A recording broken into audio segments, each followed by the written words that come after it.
ಬಗ್ಗೆ ಕಾಲೇಜ್ ಇಲ್ಲ. ನಾವು ಚುನಾವಣೆ ಟೈಮಲ್ಲಿ ಘೋಷಣೆ ಮಾಡಿರಲಿಲ್ಲ, ಈ 5 ಗ್ಯಾರಂಟಿಯನ್ನು ಘೋಷಣೆ ಮಾಡಿಲ್ಲ. ನಮ್ಮ ಸರ್ಕಾರ ಬಂದ್ರೆ ಈ ಬಡವರಿಗೆ ಫ್ರೀ ಮನೆ ಕೊಡ್ತೀವಿ ಅಂತ ನಾವು ಘೋಷಣೆಯನ್ನು ಮಾಡಿರಲಿಲ್ಲ. ಬಡೇ ಬಡವ್ರ ಬಗ್ಗೆ ಕಾಳಜಿ ಇದ್ದಿದ್ದ ಕಾರಣಕ್ಕೆ ನಮ್ಮ ಮನೆಗಳು ಕಟ್ಕೊಡ್ತಾ ಇದ್ದೀವಿ. ಇದೇ ತಿಂಗಳು 24ನೇ ತಾರೀಕಿಗೆ 42,345 ಮನೆಗಳು ಕೊಡ್ತಾ ಇದ್ದೀವಿ. ಏನಿ ಬಿಜೆಪಿ ಅವರು ಕೊಡೋದು ಸಾಧ್ಯ ಆಗಿಲ್ಲ, ಅವರು ಕೊಡ್ಬೋದಾಗಿದ್ದಾನೆ. ಅಂದ್ರೆ ಅವ್ರಿಗೆ ಬಡವ್ರ ಬಗ್ಗೆ ಕಾಳಜಿ ಇರಲಿಲ್ಲ. ಆ ಕಾರಣಕ್ಕೆ ದಯಮಾಡಿ ತಾವೆಲ್ಲ ಇದೆಲ್ಲ ಅರ್ಥ ಮಾಡ್ಕೊಳ್ಬೇಕಾಗ್ತದೆ. 24ನೇ ತಾರೀಕಿಗೆ ದೊಡ್ಡ ಮಟ್ಟದಲ್ಲಿ ನಾವು ಕಾರ್ಯಕ್ರಮನ ಹಮ್ಮಿಕೊಂಡಿದ್ದೀವಿ. ಪ್ರಸಾದ್ ನೇತೃತ್ವದಲ್ಲಿ ಒಂದು ದೊಡ್ಡ ಮಟ್ಟದಲ್ಲಿ ಕಾರ್ಯಕ್ರಮ ಹಮ್ಮಿಕೊಂಡಿದ್ದೀವಿ. ದಯಮಾಡಿ ಇದು ತಾವೆಲ್ಲ ಬಂದು ಆ ಕಾರ್ಯಕ್ರಮ ಯಶಸ್ವಿ ಮಾಡ್ಕೊಡ್ಬೇಕಂತ ನಿಮ್ಮಲ್ಲಿ ಕೈ ಜೋಡಿಸಿ ಮನವಿ ಮಾಡ್ತಾ ಇದ್ದೀವಿ. ಹೆಚ್ಚಿನ ಸಂಖ್ಯೆಯಲ್ಲಿ ಬಂದರೆ ಮುಂದಿನ ದಿನದಲ್ಲಿ ಮಾನ್ಯ ಮುಖ್ಯಮಂತ್ರಿ ನಾನು ಹೇಳ್ಬಿಟ್ಟು ಏನಾದ್ರು ಮಾಡಿ ಬಡವರು ದುಡ್ಡು ಕೊಡೋಕೆ ಸಾಧ್ಯ ಆಗಲ್ಲ, ನಾವು ಸರ್ಕಾರ ವತಿಯಿಂದ ಕೊಡ್ಬೇಕಂತ ಹೇಳ್ಬಿಟ್ಟು ಟಾರ್ಗೆಟ್ ಮಾಡಿ ಬಡವರಿಗೆ ಫ್ರೀ ಮನೆ ಕೊಡ್ಬೇಕಂತ ನಾವು ಚಿಂತೆಯನ್ನ ಮಾಡಿದ್ದೀವಿ. ಆ ಕಾರ್ಯಕ್ರಮಕ್ಕೆ ತಾವೆಲ್ಲ ಬಂದು ದೊಡ್ಡ ಮಟ್ಟದಲ್ಲಿ ತಾವು ಆಶೀರ್ವಾದ ಮಾಡ್ಬೇಕಂತ ಕೇಳ್ಕೊಂಡು ಸಂತೋಷ್ ಬಗ್ಗೆ ನಾವು ಹೇಳ್ತಾ ಇದ್ವು ಪ್ರಸಾದ್ ಅಬ್ಬಾಯಿ ಅವರು. ಸರ್ ಸಂತೋಷಕ್ಕಪ್ಪ ನನಗೂ ಅವ್ರಿಗೆ ಪರಿಚಯ ಇಲ್ಲ, ಮತ್ತೆ ಪರಿಚಯ ಆಗಿರೋದು. ಇವತ್ತಿಗೆ ಬಂದು ಇವ್ರ ಕಾರ್ಯಕ್ರಮ ಮಾಡ್ತಾ ನೋಡಿ ತುಂಬಾ ನನಗೂ ಖುಷಿ ತಂದಿದೆ. ನಾನು ಈಗ VIP ಲಿಸ್ಟ್ ಅಲ್ಲಿ ಹೆಸರು ಬರ್ಕೊಂಡಿಲ್ಲ, ಅದರ VIP ಲಿಸ್ಟ್ ಅಲ್ಲಿ ಈಗ ಸಂತೋಷ್ ಅವರು ಅವ್ರಿಗೂ ಒಂದು ಹೆಸರು ಇಂಥ ಬೇಕು. ಈ ರಾಜ್ಯದಲ್ಲಿ ಇಂಥವ್ರನ್ನ ಹುಡುಕ್ತೀವಿ. ನಾನು ಇಲ್ಲಿ ಪ್ರಸಾದ್ ಅಬ್ಬಾಯಲ್ಲಿ ಇಂಥ ಬಡವ್ರ ಸೇವೆ ಯಾರು ಮಾಡ್ತಾರೆ, ಬಡವ್ರ ಪರ ಯಾರು ಇರ್ತಾರೆ, ಅವ್ರ ಜೊತೆ ನಾವಿದ್ದೀವಿ. ನಾನು ಬೆಂಗಳೂರಲ್ಲಿ ಇರ್ಬೋದು, ಅಂದ್ರೆ ಬಡವ್ರ ಬಗ್ಗೆ ಯಾರು ಇರ್ತಾರೆ ಅವ್ರ ಜೊತೆ ನಾನು ಪ್ರಸಾದ್ ಅಬ್ಬಾಯಿ ಇರ್ತೀವಿ. ನಿನ್ನ VIP ಲಿಸ್ಟ್ ನಂಬರ್ ಹಾಕೊಳ್ತೀನಿ, ನೀನು ಯಾವ ತರ ಫೋನ್ ಮಾಡು, 24/7 ನಿಮ್ಮ ಫೋನನ್ನ ನಾನು ಎತ್ತೀನಿ, ನೀವು ಹೇಳಿದ ಮಾಡ್ತೀನಿ. ಅಂದರೆ ಪ್ರಸಾದ್ ಅಬ್ಬಾಯಿ ಬಹಳ ನಂಬ್ಕೊಂಡಿದ್ದಾರೆ ದಿನ. ಸರ್ ಬೇರೆಯವ್ರ ಮೇಲೆ ನನ್ನ ನಂಬಿಕೆ ಇಲ್ಲ, ನನಗೆ ಸಂತೋಷ್ ಚಲ್ವಾದಿ ಮೇಲೆ ಬಹಳ ನಂಬಿಕೆ ಇದೆ. ಅವ್ನು ಮನ್ಸು ಮಾಡಿದ್ರೆ 10,000-15,000 ಜನನ ಅವ್ನು ಒಬ್ಬನೇ ಒರೆಸ್ಕೊಂಡು ಬರ್ತಾನಂತ. ಇವತ್ತು ಪ್ರಸಾದ್ ಅಬ್ಬಾಯಿ ನಿಮ್ಮ ಮೇಲೆ ವಿಶ್ವಾಸ ಇಟ್ಕೊಂಡಿದ್ದಾರೆ. ಆ ವಿಶ್ವಾಸನ ನಾವು ಉಳಿಸ್ಕೊಳ್ಬೇಕು. 10,000 ಜನ ಕರ್ಕೊಂಡು ಬರಬೇಕಂತ ನಿಮ್ಮಲ್ಲಿ ಕೈ ಜೋಡಿಸಿ ಮನವಿ ಮಾಡಿ ಕೇಳ್ಕೊಂಡು ಪ್ರಸಾದ್ ಅಬ್ಬಾಯಿ ಹೇಳ್ತಾ ಇದ್ರು. ನಮ್ಮ ಸರ್ಕಾರ ಬಂದಾದ್ಮೇಲೆ ನಾನ್ ಚೇರ್ಮನ್ ಆದ್ಮೇಲೆ ಇಲ್ಲಿ ಒಂದು ಅಂಬೇಡ್ಕರ್ ಭವನ್ ಬೇಕಂತ ಎಲ್ಲ ಜನ ಕೇಳ್ತಾ ಇದ್ರು. 1.5 ಕೋಟಿ ನಾನು ಸ್ಯಾಂಕ್ಷನ್ ಮಾಡಿಕೊಟ್ಟಿದ್ದೀನಿ ಅಂತ. ಈಗ ರಸ್ತೆ ಮಾಡಕ್ಕೆ 2 ಕೋಟಿ ಬೇಕಂತ ಚೇರ್ಮನ್ ಮಾಡ್ಬೇಕದು. ಅವ್ರು ದೊಡ್ಡತನ ಅವರು. ಈಗ ಚೇರ್ಮನ್ ಸ್ಲಮ್ ಬೋರ್ಡ್ ಚೇರ್ಮನ್ ಯಾರು? ಪ್ರಸಾದ್ ಅಬ್ಬಾಯಿ ಅವರೇ. ಅವ್ರು ನನ್ಗೇನು ಕೇಳಬೇಕಾಗಿಲ್ಲ, ಅವ್ರಲ್ಲೂ ಪವರ್ ಸಿಗ್ತದೆ. ಅಂದ್ರೆ ದೊಡ್ಡತನ ನೋಡಿಲ್ಲ. ಈಗ ಪ್ರಸಾದ್ ಅಬ್ಬಾಯಿ ರಸ್ತೆ ಆಗಕ್ಕೆ 1 ಕೋಟಿ ಬೇಕಾಗ್ತದಂತ ಪ್ರಸಾದ್ ಅಬ್ಬಾಯಿ ಅವರು ಇದ್ದಾರೆ.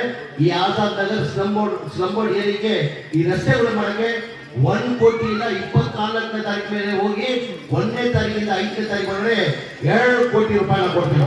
2 ಕೋಟಿ ಆಜಾದ್ ನಗರ್ಗೆ 2 ಕೋಟಿಯನ್ನ ಕೊಡ್ತೀವಿ. ದಯಮಾಡಿ ಸಂತೋಷವನ್ನ ನನ್ನ ಮನವಿ ಮಾಡ್ಕೊಳ್ಳೋದು ಟೈಮ್ ಇಲ್ಲ. ಏನಿತ್ತು ಮಾಡಿ ನಿಮ್ಮಂತವ್ರು ಒಳ್ಳೆ ಕೆಲಸ ಮಾಡೋರು ಇಡೀ ರಾಜ್ಯದಲ್ಲಿ ಯಾರನ್ನ ಇರಲಿ ಅವ್ರ ಜೊತೆ ನಾವು ಇರ್ತೀವಿ.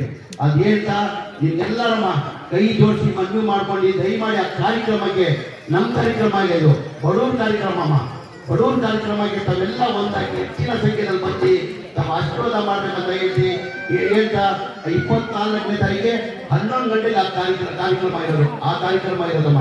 ದಯಮಾಡಿ ಹೇಳ್ಬೇಕು. ಆಮೇಲೆ ಇನ್ನೊಂದು ಹಕ್ಕುಪತ್ರನ ಗುರುತಿನ ಪತ್ರ ಕೊಟ್ಟಿದ್ದಾರೆ, ಹಕ್ಕುಪತ್ರ ಕೊಟ್ಟಿಲ್ಲ ಅಂತ ಮನೆ ಸಂತೋಷ್ ಅವರು ಹೇಳಿ ನನಗೂ ಪ್ರಸಾದ್ ಅವರು ಕೊಟ್ಟಿದ್ದಾರೆ.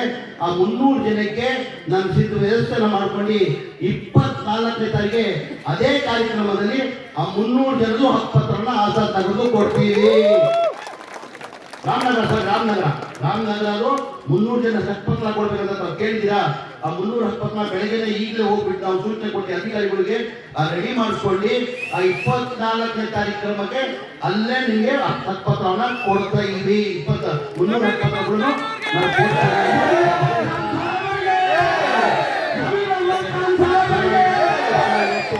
ಸಂತೋಷ, ನನ್ನ ಖುಷಿಯನ್ನು ತಂದಿದ್ದೀನಿ. ಇವತ್ತು ಎಲ್ಲಾ ಸಮಾಜದವರು ಸೇರಿ ಈ ಹಬ್ಬದ ನಮ್ಮ ಆಚರಿಸ್ತಾ ಇರೋದು ನನಗೆ ತುಂಬಾ ಖುಷಿಯನ್ನು ತಂದಿದೆ. ಇದು ಬರೇ ಆಜಾದ್ ನಗರಲ್ಲಿಲ್ಲ, ರಾಮನಗರಲ್ಲಿಲ್ಲ, ಎಲ್ಲಾ ಈ ದೇಶದಲ್ಲಿ ಈ ತರ ಎಲ್ಲ ಒಟ್ಟಾಗಿ ಎಲ್ಲ ಹಬ್ಬಗಳು ನಾವೆಲ್ಲ ಸೇರಿ ಆಚರಿಸ್ಬೇಕಂತ ಹೇಳ್ಬಿಟ್ಟು ಆ ಭಗವಂತನ ಇನ್ನ ಜನ ನನ್ನ ಮೇಲೆ ಪ್ರಸಾದ್ ಅಬ್ಬಾಯಿ ಹೇಳ್ತಾ ಇದ್ರು, ಇಲ್ಲ ನಮ್ಮ ಸಾಹೇಬ್ರು ಎಲ್ಲೋದ್ರು ದುಡ್ಡು ಕೊಡ್ತಾರೆ, ಇದೊಂದು ಮಾಡ್ತಾರೆ, ಅದು ಮಾಡ್ತಾರೆ, ಬಡವ್ರು ಸಹಾಯ ಮಾಡ್ತಾರೆ ಅಂತ. ನಾನು ಹುಟ್ಟುವಾಗಿಂದ ರಾಜಕೀಯದಿಂದ ಬರೋದಕ್ಕಿಂತ ಮುಂಚೆನೂ ಬಡವರು ಅಂದ್ರೆ ನನಗೆ ವಿಶೇಷ ಅದು ಪ್ರೀತಿ ಇರೋದು. ಏನಂದ್ರೆ ಹೋಗುವಾಗ ಏನು ನಾವು ತಗೊಂಡು ಹೋಗಲ್ಲ, ಹೋಗುವಾಗ ನಾವು ಏನೇನೂ ತಗೊಂಡೋಗಲ್ಲ, ಯಾವ ಆಸ್ತಿ ತಗೊಂಡೋಗಲ್ಲ, ಯಾವ ಮದುವೆ ತಗೊಂಡೋಗಲ್ಲ, ಯಾವ ಗಾಡಿ ತಗೊಂಡೋಗಲ್ಲ.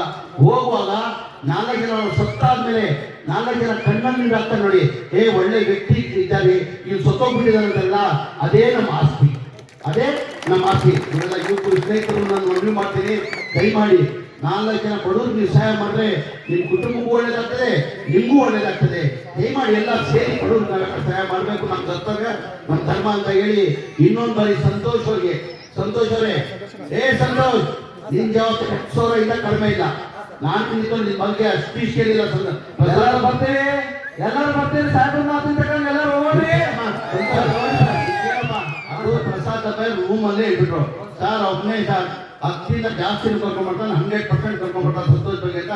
ಅಲ್ಲಿಂದ ಗಾಡಿಯಿಂದ ಅಲ್ಲಿ ಹೋಟ್ಲಲ್ಲೂ ಮಾತಾಡಿದ್ರು, ಅಲ್ಲಿಂದ ಹೋಟ್ಲ್ವರೆಗೂ ಇಲ್ಲಿ ಬರೋರ್ಗು ಬರೇ ನಿಂದೆ ಸಂತೋಷ್ ಸಂತೋಷ್ ಸಂತೋಷ್ ಸಂತೋಷ್.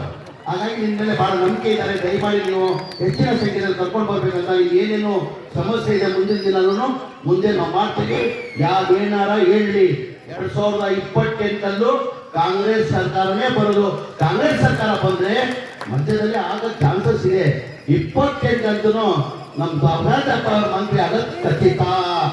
ಪ್ರಸಾದಪ್ಪ ಅವರು ಮಂತ್ರಿ ಆಗ ಇದಕ್ಕೆ 3 ಬಾರಿ ಗೆದ್ದಿದ್ದಾರೆ. ಹ್ಯಾಟ್ರಿಕ್ ಇರೋರು 4ನೇ ಬಾರಿ ಅವ್ರು ನೋಡಿದೆ. ಈಗ 1ನೇ ಬಾರಿ MLA ನಾವು ದೇವರನ್ನ ಮಾತಾಡೋಕ್ಕಾಗಲ್ಲಮ್ಮ. ನಾನು 5 ಬಾರಿ MLA ಆಗಿದ್ದೀನಿ, 3 ಬಾರಿ ಮಂತ್ರಿ ಆಗಿದ್ದೀನಿ, ನಾನು ಬಹಳ ಸ್ಥಿಗೆ ಇದ್ದೀನಿ. ಅಂದ್ರೆ ಒಂದ್ಸತಿ MLA ಆಗ್ಬಿಟ್ರೆ ಅವ್ರು ಮಾತಾಡೋದು ಕಷ್ಟ. ಇವ್ರು 3 ಬಾರಿ ಹ್ಯಾಟ್ರಿಕ್ MLA ಆಗಿನೋ ಈ ತರ ಸಿಂಪಲ್ ಸಿಟಿ ಮಂಡ್ಯ ನಮ್ಮ ಕರ್ನಾಟಕ ರಾಜ್ಯದ ಇಡೀ ದೇಶದಲ್ಲಿ ಈ ತರ ಸಿಂಪಲ್ MLA ಯಾವನು ಪ್ರಸಾದಪ್ಪ ತರ ಇಲ್ಲ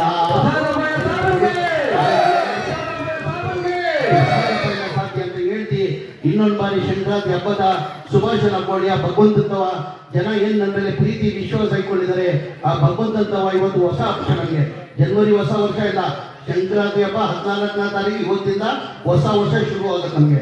ಹಾಗಾಗಿ ಭಗವಂತನ ಪ್ರಾರ್ಥನೆ ಮಾಡಿ, ಜನ ಏನ್ ನನ್ನ ಮೇಲೆ ವಿಶ್ವಾಸ ಪ್ರೀತಿಯನ್ನು ಇಟ್ಕೊಂಡಿದ್ದಾರೆ, ನಾನು ಇನ್ನ ಹೆಚ್ಚಿನ ಅವ್ರು ಸೇವೆ ಮಾಡಿದ ಭಗವಂತ ಶಕ್ತಿ ಕೊಡಿ ಅಂತ ದೇವ್ರ ಪ್ರಾರ್ಥನೆ ಮಾಡಿ ನನ್ನ ಮಾತನ್ನು ಮುಗಿಸ್ತೀನಿ. ಜೈ ಹಿಂದ್, ಜೈ ಕರ್ನಾಟಕ.